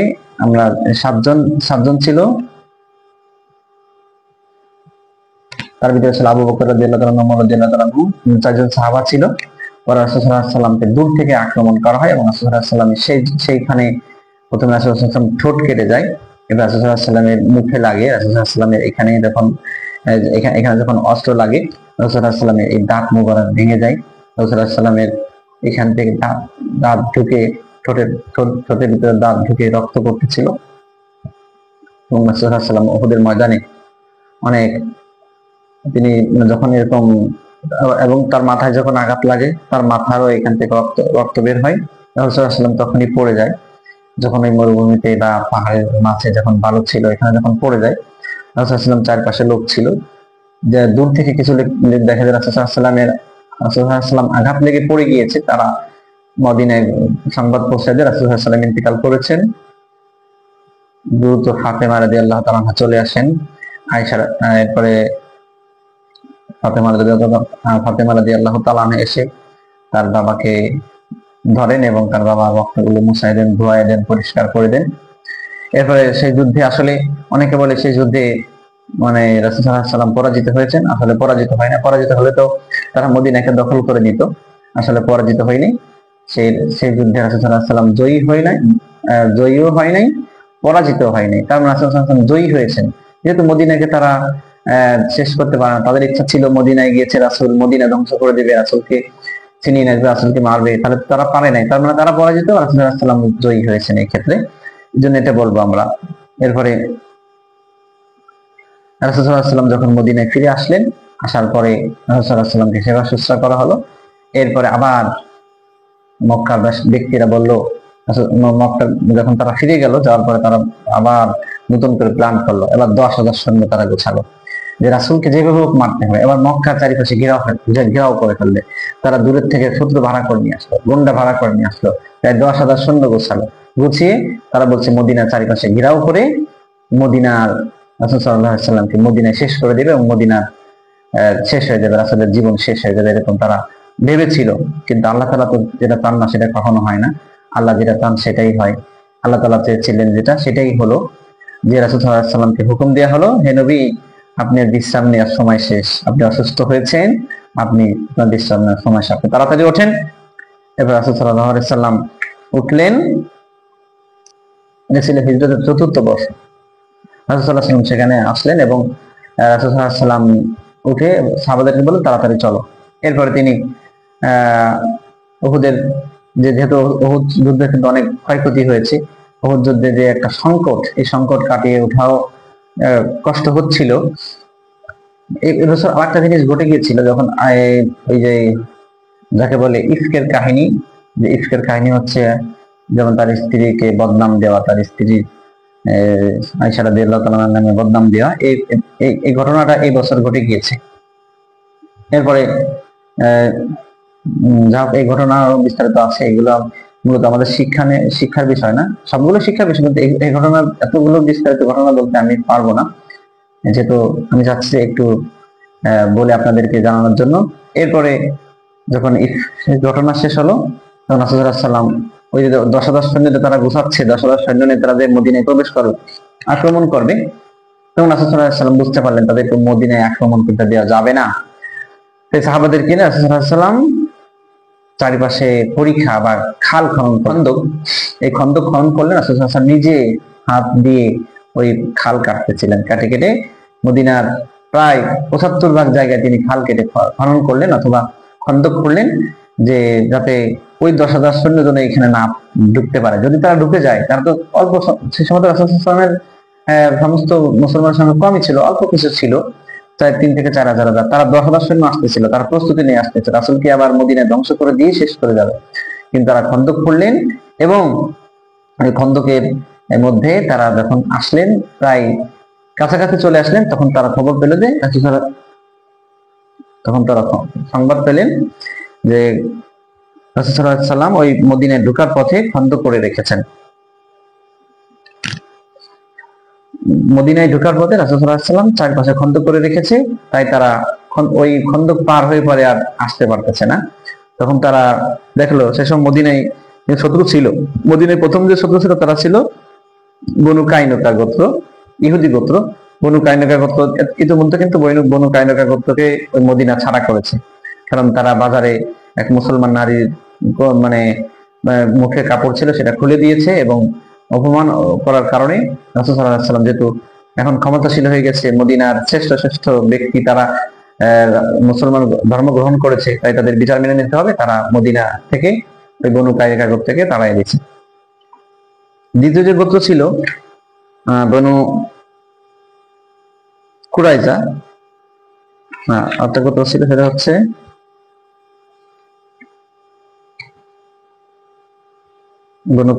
বনু নাদির গোত্র ছিল। বনু নাদির গোত্রদেরকেও ইতিমধ্যে ওইখান থেকে তাড়িয়ে দিয়েছে। তারা রাসূল সাল্লাল্লাহু আলাইহি ওয়াসাল্লামকে হত্যা করতে চেয়েছিল। রাসূল সাল্লাল্লাহু আলাইহি ওয়াসাল্লাম ওইখান থেকে যখন যাচ্ছিল, উপর থেকে পাথর মেরে রাসূল সাল্লাল্লাহু আলাইহি ওয়াসাল্লামকে হত্যা করতে চেয়েছিল। বনু নাদির গোত্রদেরকেও সেখান থেকে তাড়াই দিয়েছে। এখন শুধু মদিনায় যে একটা ইহুদি গোত্র আছে, সেটা হচ্ছে বনু কুরাইজা গোত্র আছে। ওই বনু কুরাইজা গোত্র মদিনার ভিতরে আছে, আর ওই 10,000 সৈন্য মদিনার ঢোকার পথে খন্দকের পাশে দাঁড়ায় আছে, ঢুকতে পারতেছে না। তখন তাদের যে খাবার রসদ এনেছিল সব শেষ। তখন ওই বনু কুরাইজা গোত্র খাবারের ব্যবস্থা করার একটা পরিকল্পনা করতেছিল, যে তাদেরকে খাবার দিবে। তারাও চাচ্ছিল যে যেন নবী ধ্বংস হয়ে যাক, নবী মরে যাক, বা নবী শেষ হয়ে যাক, এটা তারা চাচ্ছিল ওই বনু কুরাইজা গোত্র। এই জন্য তারা খাবার বা রসদের ব্যবস্থা করতেছিল। এটা যখন সংবাদ শুনতে পেল, তখন তাদেরকে বাধা দিল, তাদেরকে আটকানোর ব্যবস্থা হলো। এরপরে তারা 20 দিন প্রায় ছিল, যখন পারে নাই তখন তারা চলে গেছে। আসলে খন্দকে কোনো যুদ্ধ হয়নি, যে সামান্য যে ক্ষণিক একটু হাতাহাতি হয়েছে, এটা সব বেশি বেশি ক্ষয়ক্ষতি হয়নি। এই খন্দকের যুদ্ধ এখানে শেষ হলো, এবং মক্কায় তারা ফিরে চলে গেল কাফেররা। রাসূল সাল্লাল্লাহু আলাইহি ওয়াসাল্লাম যখন অস্ত্র রেখে দিলেন, আল্লাহ তাআলা বললেন, হে নবী, আপনার অস্ত্র রাখার সময় হয়নি, আপনি এবার ওঠেন। রাসূলের গায়ে ধুলা বালি ময়লা, অস্ত্র রেখেছে, আবার বলছে, হে নবী, আপনি অস্ত্র রাখছেন কেন? আপনাকে তো অস্ত্র রাখার জন্য পাঠাইনি। আল্লাহ তাআলার হুকুমে আবার তিনি উঠলেন, উঠে আবার অস্ত্র নিয়ে গেলেন, এবং এই বনু কুরাইজা গোত্র গিয়ে সমস্ত কুরাইজার ব্যক্তি যারা ছিল, যারা শত্রু, সবাইকে ধ্বংস করে দিলেন, এবং সকলের গলা কেটে সকলকে একেবারে বিনাশ করে পৃথিবী থেকে নিশ্চিহ্ন করে দিলেন। তাদেরকে আর এলাকা ছাড়া করে নাই। যেমন বনু কাইনুকা, বনু কুরাইজা, বনু নাজির গোত্রকে যেমন ধ্বংস করে, মানে ওই এলাকা ছাড়া করেছে, তাদেরকে ছাড়া করে তাদেরকে মেরেই ফেলেছে একেবারে, কারণ তারা চেয়েছিল তাদেরকে মারার জন্য। এটা হচ্ছে মদিনার খন্দকের যুদ্ধের পরের ঘটনা। এখন মদিনা কিন্তু শত্রুমুক্ত হলো। দেখেন, যে মদিনা ইহুদিদের আবাস ভূমি ছিল, সেই মদিনা আজকে শত্রুমুক্ত। সেই মদিনা এখন মুসলমানদের বসবাস। মদিনা এখন আলো ঝলঝল করছে, ইসলামের গান, ইসলামের গন্ধ সারা দিকে ছড়িয়ে পড়েছে। মক্কার লোকেরা এখন বুঝতেছে যে মদিনা এখন পবিত্র ভূমি হয়েছে একমাত্র রাসূলের কারণে। আল্লাহ তাআলা কোরআনের মধ্যে দিয়েছেন এইসব কথাগুলা। এরপরে আসলো রাসূল সাল্লাল্লাহু আলাইহি ওয়াসাল্লাম ওই মদিনাকে শত্রুমুক্ত করলেন, এবং তিনি হুদায়বিয়ার সন্ধি করলেন। 10,000 প্রায় সৈন্য নিয়ে, তিনি 10,000 সৈন্য নিয়ে মক্কার দিকে আসলেন একটু হজ করার জন্য। ওই যে যেহেতু রাসূল সাল্লাল্লাহু আলাইহি ওয়াসাল্লাম এখন একটু শক্তিশালী হয়েছে, এখন রাসূলের দলের লোক ভারী হয়েছে, প্রায় 10,000 ব্যক্তি মুসলিম হয়েছে। রাসূল সাল্লাল্লাহু আলাইহি ওয়াসাল্লাম 10,000 সৈন্য নিয়ে তিনি মক্কায় আসলেন হজ করার জন্য। তিনি হজ করলেন। প্রথমে উসমানকে পাঠালেন। উসমান তো অত সম্ভ্রান্ত পরিবার ছিল না হয়তো, উসমানকে তারা ওইভাবে গ্রহণ করে নাই। উসমান ফিরে আসলেন এবং মুশরিকরা কোনোভাবেই রাসূল সাল্লাল্লাহু আলাইহি ওয়াসাল্লামকে মক্কায় হজ করতে দিবে না। দেখেন, রাসূল সাল্লাল্লাহু আলাইহি ওয়াসাল্লামকে যে 13টা বছর নির্যাতন করেছে, জ্বালাতন করেছে, আজকে রাসূল সাল্লাল্লাহু আলাইহি ওয়াসাল্লাম ক্ষমতাশীল হয়েছে। আজকে রাসূলের ক্ষমতা আছে, 10,000 সৈন্য নিয়ে এসেছে। রাসূলকে এখনো তারা মক্কায় ঢুকতে দিবে না। কত বড় সাহস তাদের! তখন কিছু বলেননি, বলছে ঠিক আছে আমরা সন্ধি করি। তখন তারা একটা সন্ধি করলো, যে সন্ধিকে বলা হয় হুদাইবিয়ার সন্ধি, মানে হুদাইবিয়ার সন্ধি, যে সন্ধিকে বলা হয় হুদাইবিয়ার সন্ধি। এই সন্ধিতে অনেক চুক্তি বা একটা চুক্তি, সন্ধি মানে একটা চুক্তি করলো। চুক্তিতে বললো যে কোন গোত্রকে মারতে পারবে না, মক্কার লোকেরা মদিনায় যদি যায় তার ফিরে আনা যাবে না, মদিনার লোকেরা এখানে আসলে, মানে বিভিন্ন কিছু লেখা থাকলো। এই চুক্তিগুলো আপনারা জেনে নিতে পারবেন। এরপর যখন সন্ধি হলো, সন্ধি শেষ, কিন্তু এই বছর চুক্তিতে লেখা ছিল এই বছর আপনার হজ করতে পারবেন। রাসূলুল্লাহ সাল্লাল্লাহু আলাইহি ওয়াসাল্লাম ওই বছর হজ করে নাই, ফিরে চলে আসছে। পরের বছর অবশ্যই কাজা হজ পালন করেছে, কিন্তু মানে ওই বছর হজ যেহেতু সন্ধি হয়েছে, এই সন্ধিতে প্রথমে শর্তটা ছিল যে এখানে আর আপনারা আসতে পারবেন না। এবার রাসূলুল্লাহ সাল্লাল্লাহু আলাইহি ওয়াসাল্লাম ফিরে চলে গেলেন হজ না করে। এরপরে যখন সন্ধি শেষ হলো, রাসূলুল্লাহ সাল্লাল্লাহু আলাইহি ওয়াসাল্লাম চলে আসলেন। এখন রাসূলুল্লাহ সাল্লাল্লাহু আলাইহি ওয়াসাল্লাম তিনি সন্ধি করলেন এখন খাইবার নামক একটা জায়গায়। ওই যে বনু নাজির গোত্রে যারা ছিল, রাসূলুল্লাহ সাল্লাল্লাহু আলাইহি ওয়াসাল্লাম মক্কা মদিনা থেকে যে বনু নাজির গোত্রকে যে তাড়িয়ে দিয়েছে, রাসূলুল্লাহ সাল্লাল্লাহু আলাইহি ওয়াসাল্লামকে হত্যা করতে চেয়েছিল, পাথর মেরে উপর থেকে পাথর ফেলে রাসূলকে হত্যা করতে চেয়েছিল। ওই নাজির গোত্র কিন্তু খাইবার একটা প্রান্তরে জায়গা করে নিয়েছে এবং তারা ওইখানে তাঁবু গেড়ে থাকে। ওই খাইবারের লোকেরা রাসূলুল্লাহ সাল্লাল্লাহু আলাইহি ওয়াসাল্লামকে হত্যা করার জন্য রাসূলুল্লাহ সাল্লাল্লাহু আলাইহি ওয়াসাল্লামের সাথে শত্রুতা করলো এবং মক্কার লোকের সাথে তাদের চুক্তি করলো। মানে যেহেতু মক্কায় এখন শত্রু আছে এবং মক্কায় লোকেরা এখন রাসূলকে ঘৃণা করে, তখন তারা মক্কার লোকের সাথে চুক্তি করলো, ওই খাইবারের লোকেরা। রাসূলুল্লাহ সাল্লাল্লাহু আলাইহি ওয়াসাল্লাম বলল ঠিক আছে, তুমি শত্রুতা বাড়াচ্ছ। রাসূলুল্লাহ সাল্লাল্লাহু আলাইহি ওয়াসাল্লাম সরাসরি সাহাবাদেরকে নিয়ে খাইবার প্রান্তরে গেলেন এবং সেখানে, এটা 7ম বর্ষে হয়েছিল, এবং সেখানে যুদ্ধ করলেন। দীর্ঘদিন যুদ্ধ হলো, সেখানে প্রায় 20 থেকে 25 দিন যুদ্ধ হলো। ওই যুদ্ধের ময়দানে ওই যে আলী রাদিয়াল্লাহু তাআলা আনহু যে একটা দরজার কপট উঠায় নিয়েছিলেন, যুদ্ধ করেছিলেন, এই যুদ্ধের এরকম কিছু ঘটনা পাওয়া যায়। এই যুদ্ধে রাসূল সাল্লাল্লাহু আলাইহি ওয়াসাল্লাম বিজয়ী হয়েছেন, এবং সেই যুদ্ধে যখন বিজয়ী হয়েছেন, যেহেতু দীর্ঘদিন সেখানে আছেন, ক্লান্ত শ্রান্ত, অনেক অবস্থা খারাপ, অসুস্থ হয়ে গেছেন, তখন ওই খাইবারের কিছু নারীরা বললো যে ঠিক আছে, আমরা আপনাদের খাবারের ব্যবস্থা করব। বিশ্বস্ত হয়ে তারা খাবার রান্না করলেন এবং সেই খাবারে বিষ মিশালেন। রাসূল সাল্লাল্লাহু আলাইহি ওয়াসাল্লাম এই খাবার যখন খেতে গেলেন, আল্লাহ তাআলা নিষেধ করলেন, কিন্তু বিষ একটু ভিতরে চলে গিয়েছিল, আল্লাহ তাআলা ওই বিষকে নিষেধ করেছিলেন। ঠিক রাসূল যখন ওফাত হলো, ওই বিষের ক্রিয়ার কারণে কিন্তু হয়েছিল, কারণ আল্লাহ চেয়েছিলেন শহীদের মর্যাদা যেহেতু এত বেশি, আমার নবীকে শহীদের মর্যাদা কেন দিব না, তাই রাসূলকে শহীদের মর্যাদা দেওয়ার জন্যই আল্লাহ তাআলা হয়তো এই প্ল্যান করেছিল, সেটা আল্লাহ মালুম, আল্লাহ ভালো জানে। তাহলে এখানে খাইবার যুদ্ধ হলো, খাইবার যুদ্ধ কিন্তু ইসলামের জয় হলো 7ম বর্ষে। এরপরে দেখেন মদিনায় শত্রুমুক্ত, মক্কার শত্রুমুক্ত না হলে মক্কার সাথে সন্ধি হয়েছে, খাইবার প্রান্ত বিজয় হয়েছে, খাইবারের শত্রুমুক্ত।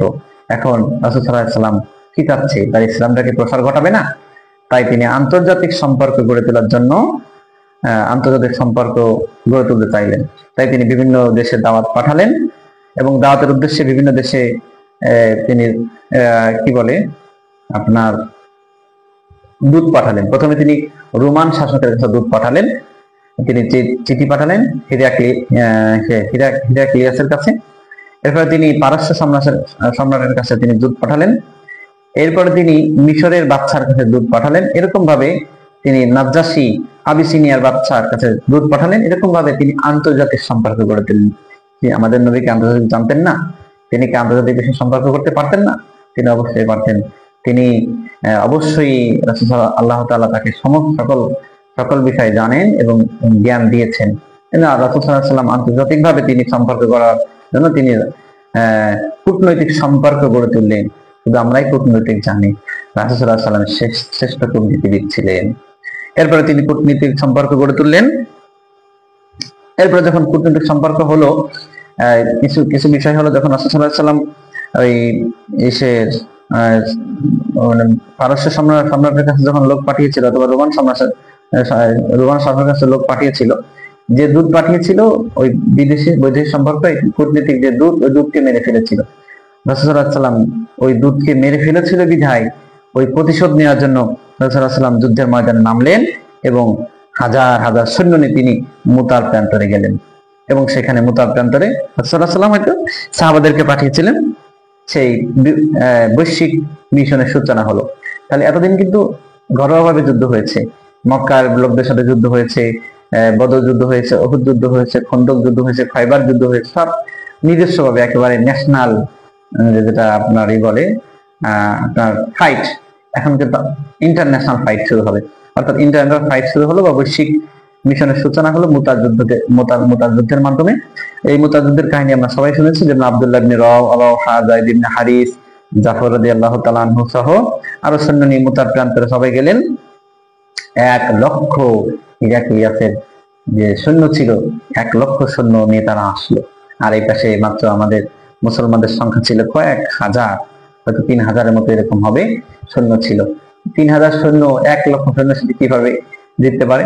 কিন্তু আল্লাহ তাআলা এই যুদ্ধে হয়তো সরাসরি সহযোগিতা করে নাই, কিন্তু আল্লাহ তাআলা বুদ্ধি দিয়ে, কৌশল দিয়ে এই যুদ্ধে মুসলমানদেরকে বিজয় করেছেন, পতাকা হাতে নিয়েছিলেন।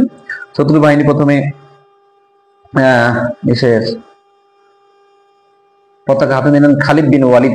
এই যে খালিদ বিন ওয়ালিদ, যে উহুদ যুদ্ধে উহুদের ময়দানে যিনি মুসলমানদেরকে মেরেছিলেন, তিনি এখন কিন্তু মুসলিম হয়ে গিয়েছেন। এই মুসলমান হওয়ার কাহিনীও হয়তো ভিতরে চলে গেছে, এটা বলি নাই, আপনারা এগুলো একটু জানে নেবেন। এরপরে তিনি যুদ্ধ করতে থাকলেন এবং যুদ্ধ তিনি কৌশল অবলম্বন করলেন। বিভিন্ন ভাবে লোক এপাশে দেখালেন, যে দেখা যাচ্ছিল যে অনেক লোক, তারা মনে করছিল যে কি ব্যাপার, তারা মানে গতকাল কম ছিল, পরের দিন আবার যখন যুদ্ধে নেমেছে তখন যুদ্ধের লোক সংখ্যা তাদের বেশি দেখতে পেয়েছে, তাই তারা পিছু হয়ে হেঁটেছে। আল্লাহ তাআলা তাদের চোখে ধুলা দেখিয়ে দিয়েছেন যে অনেক সংখ্যক লোক তারা পিছু হেঁটেছেন। মূলত মুতার যুদ্ধ কিন্তু ইসলামের জয়ী হয়েছে, বা ইসলাম কোন যুদ্ধে থাকে নাই, পরাজিত হয় নাই, মুতার যুদ্ধে ইসলামের বিজয় হয়েছে। এরপরে মুতার যুদ্ধ মূলত হয়েছিল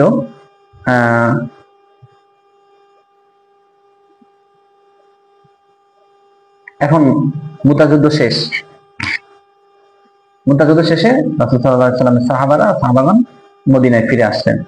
যখন মদিনায় ফিরে আসলেন, তখন কিন্তু ওই যে চুক্তি হয়েছিল মক্কার, এখন কিন্তু মদিনার সাথে মক্কার কিন্তু একটা চুক্তি, কিন্তু সেই চুক্তিটা আছে, ওই যে হুদায়বিয়ার সন্ধি হয়েছিল সেই সন্ধিটা আছে, কিন্তু সন্ধি এখন আবার ভেঙে যাবে। দেখা যাবে যে রাসূল সাল্লাল্লাহু আলাইহি ওয়াসাল্লাম যে গোত্রের সাথে সম্পর্ক আছে, এখানে বিশেষ করে 3 জনকে হত্যা করা হয়েছিল, যেমন বনু বকর আর বনু খুজা। এই দুইটা গোত্র ছিল, বনু বকর আর বনু খুজা। বনু বকরের একজনকে হত্যা করেছে এবং খোজা 3 জনকে হত্যা করেছে। তাহলে যেহেতু চুক্তিতে কিন্তু কথাটা ছিল যে এখানে কোনো হত্যা করা যাবে না, কেউ কাউকে মারা যাবে না, কিন্তু তারা ভুলটা করে ফেলেছে।